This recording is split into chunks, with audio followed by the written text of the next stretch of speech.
I got it. I think I got it. Don't lose this one, Matt. Come on. Come on, Merlin.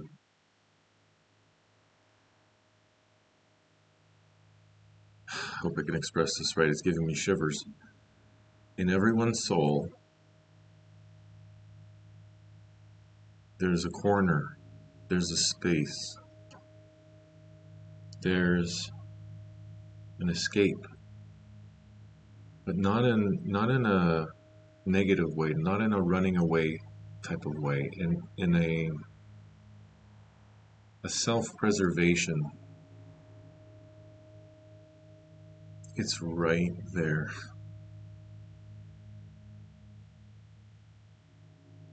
Forgetting that it exists can make you go crazy in and of itself because you feel like, especially if you have depression, anxiety, if you're going through trauma, stress, whatever, feel like there is no out. There's no way I can get away from this. It's going to drag me down, and you let it. Little by little, you let it drag you down. All the while, I think in the back of your mind, knowing that there's a crack there. There's a whole world behind the wardrobe, so to speak.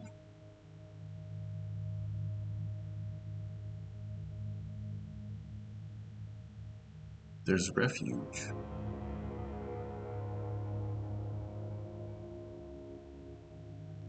There is an inner sanctuary there in the cracks.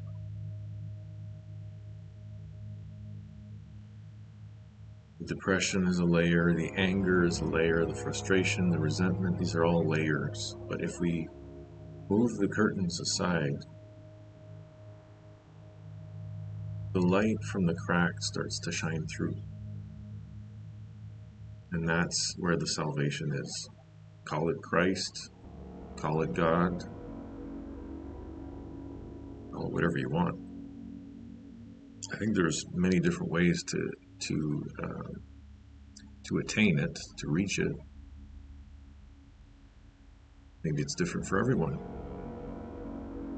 Maybe everyone needs their own unique tool set to access that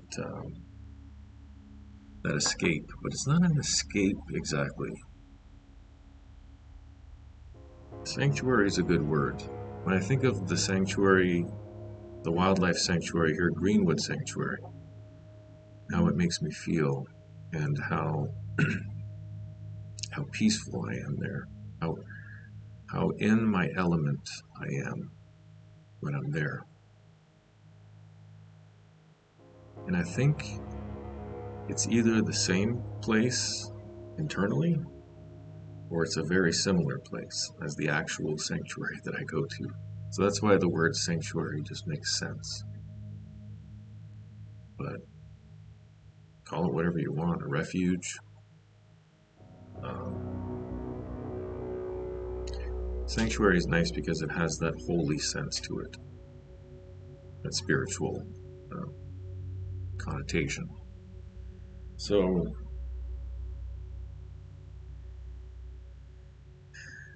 accessing the cracks, I should find a word for it.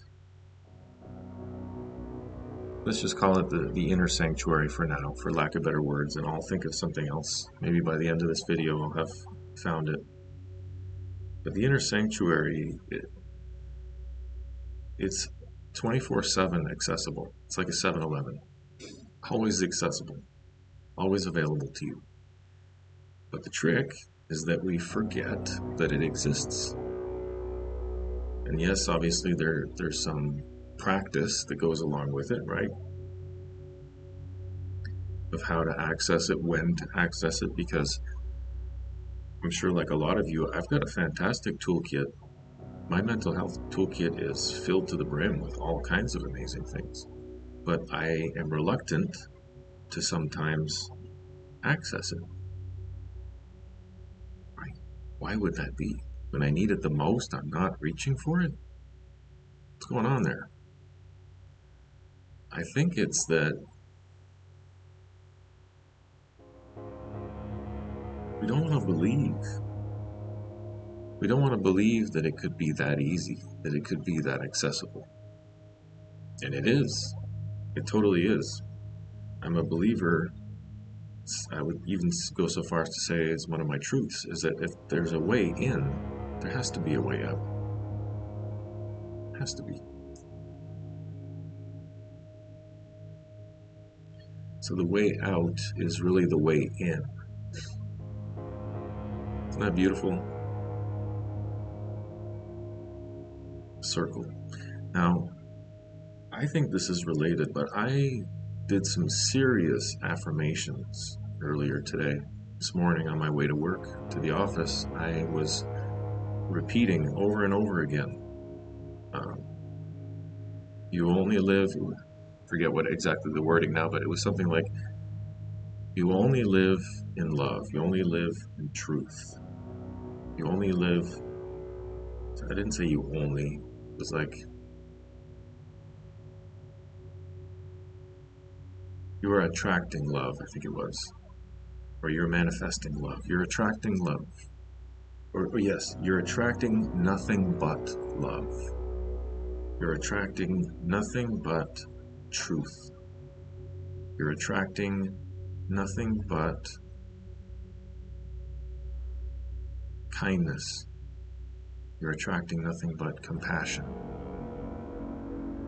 There was one other one, and I was repeating these over and over, letting it sink in, because I saw a video recently of a guy, I forget the name, maybe I'll put it in the description here, but the guy was basically saying how when you talk to your body, it listens. No matter what you say, it will believe you, and it will start to manifest things in your life that are the direct result of the things that you're saying to it.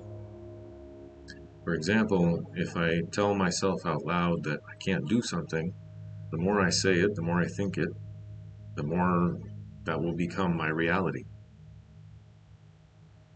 It's fate making. It's a self-fulfilled prophecy. But this is some real shit. This is not just theoretical or make-believe. Like, this is real stuff. And we do it to ourselves all the time. I'm sure some of you out there are probably pros at this point, but for most of us who are still making mistakes,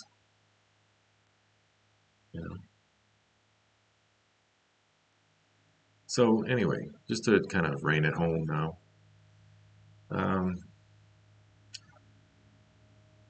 the inner sanctuary is always available, always accessible.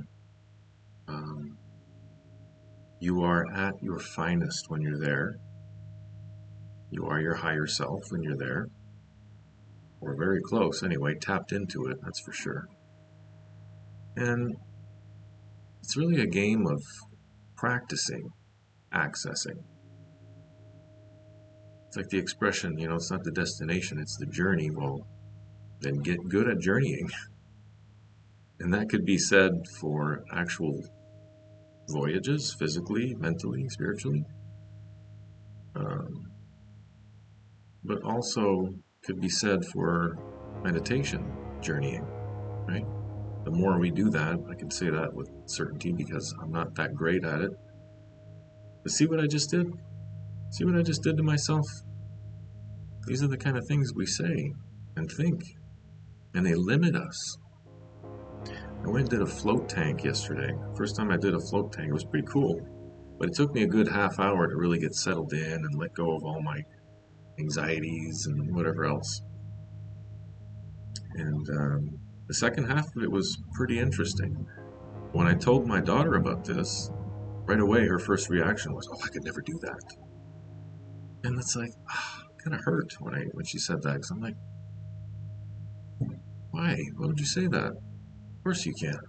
No, it's not a big deal. You're just sitting in some water for a while. It's just her mind immediately goes to like the worst case scenario, which I'm sure we all do that. But she thought of the darkness and the worst case scenario is you're afraid. You feel fear while you're inside the pod. That's not, nobody wants to do that. That's not what the experience is. But that's what she created in her mind and then verbally affirmed it. And then reinforced the whole idea. Self-imposed limitation, a needless one, I would say. So that's what I wanted to say. Mostly this is capturing the idea for myself that the inner sanctuary is right there, dude. Like, come on, man. And it was like before, as soon as I hit record, like 5 seconds before that, when the idea hit, it was like, oh, come on, come on. Stop fooling around. It's right there. Come on, man. And I was fine because I wasn't feeling good before that mentally. I was not in a good place, but now I'm okay. Not great because it's not like shit just went away and my problems disappeared, but it's not as big a deal now. Of course, the consequence, the long-term effect of this, what I'm going through, which I'll spare you the details because it's quite lengthy and it's something I want to start keeping inside because it's nobody else's business really. But it's gonna sound weird, but I can only do my best to help myself. You know what I mean? Like, no matter what I do, I can only give it my best. That includes giving it my best. Sometimes it's not enough, or sometimes it's not something that can just be solved like that. But okay, here we go. We're rounding home base now, or third, I guess it would be, heading to home. It's again, it's applying it. You don't need to impose any stringent methodology exactly. It's not what I'm saying. A good strategy is important, yes, but I'm sort of a strategist when it comes to these things, maybe an overanalyzer even.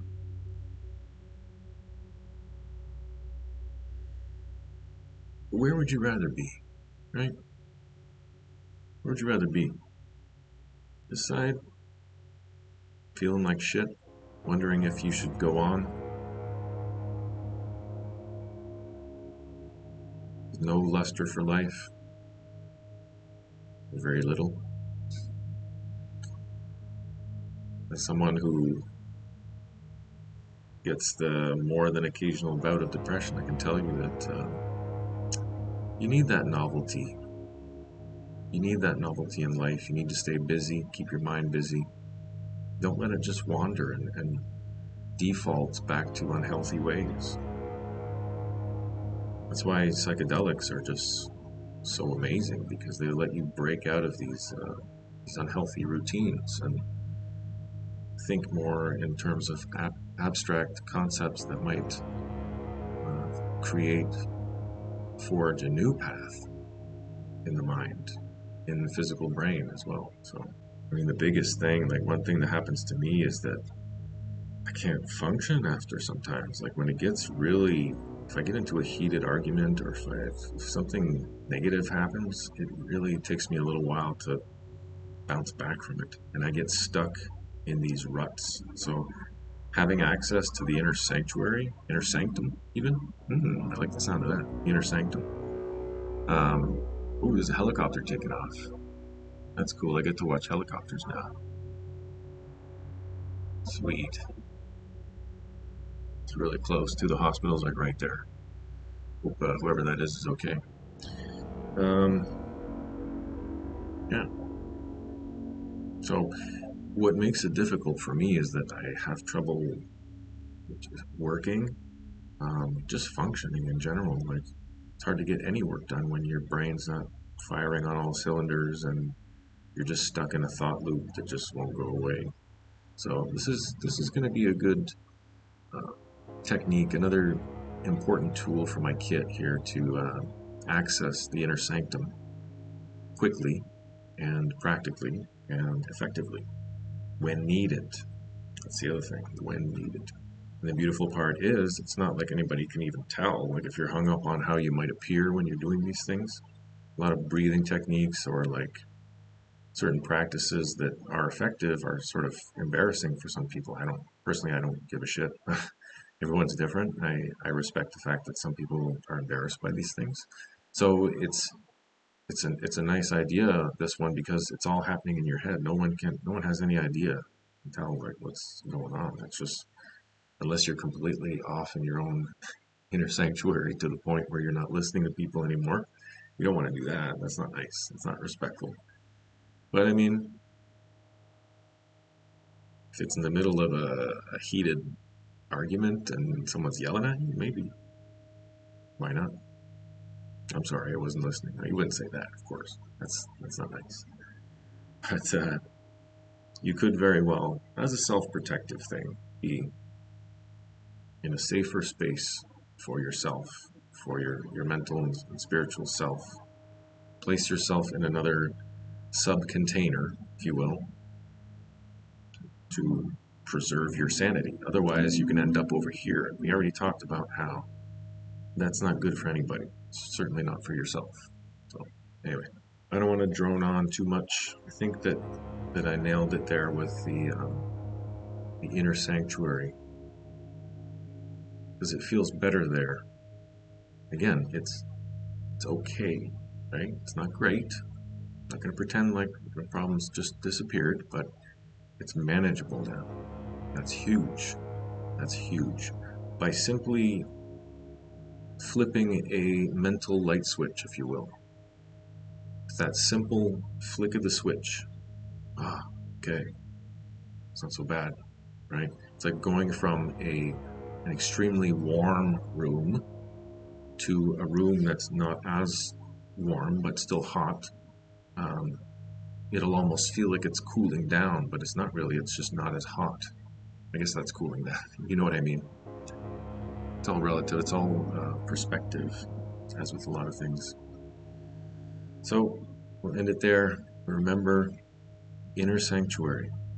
This would be a good video to watch over and over to kind of like reinforce those same concepts of access. Here's an idea before I end real quick. Is a keyword, a trigger word to bring you to maybe to the forefront to the door of the sanctuary. And then you walk in when you need to. Very simple, right? One word to bring you there, and then maybe another word to step through. It doesn't have to be all prescribed either, or like ritualistic. It could be simply like a new positive routine or habit. Habits have gotten a bad rap, but good and healthy habits. Nothing wrong with that. They need to be built, right, over time. It's like what I say this all the time on the channel, but it's true. 6 to 8 weeks, usually, to build a new habit. So I forget where I heard it, but it's so true. Like, think about how long it took you to develop that bad habit. It's probably going to take you, that long, maybe longer to undo it. So, but you better start now. It's not going to get any easier with time. It's just going to get more and more reinforced. So there it is. If we're going to reinforce anything, let it be our ability to access our toolkit and our inner sanctuary when needed. That's what we want to reinforce. And realistically, that could be 30 to 45 days. That could be a month of just doing it steady every day, a couple times a day. That's all it takes. But we're so resistant to the idea. We're so reluctant to embark on these journeys that will really improve our life in a lot of ways. I don't know what that is. I have that same stubbornness, and I have no idea what it is. But I'm not just going to accept it, But what I will accept is that life has been giving me exactly what I need, and I welcome it. Whether it's something that's easy, pleasant, or something challenging, difficult, I welcome it because it's my path. And these are the quests that I'm receiving. So, what am I going to say no? These are, in RPG terms, these are main quests. You can't decline those. You can't choose to complete those or not. If you don't, complete them, it's game over. You're not going to advance in the game. So that's what I needed to say. Thank you for listening, even if I'm only saying this to myself. But if anybody else got something from this, if you want to add to it, please, I would welcome that. I would appreciate that, actually. Let me know what you think. This is actually the first video I've made from my new office space and the green screen. So, wow, I just realized it's pretty neat. It was a good one. It was a good first episode, whatever this is. So, I'm gonna end it there. Thank you for watching. Much appreciation to you. Sending you all kindness and love and truth and appreciation, camaraderie, and that's it. Thanks for watching. See you later.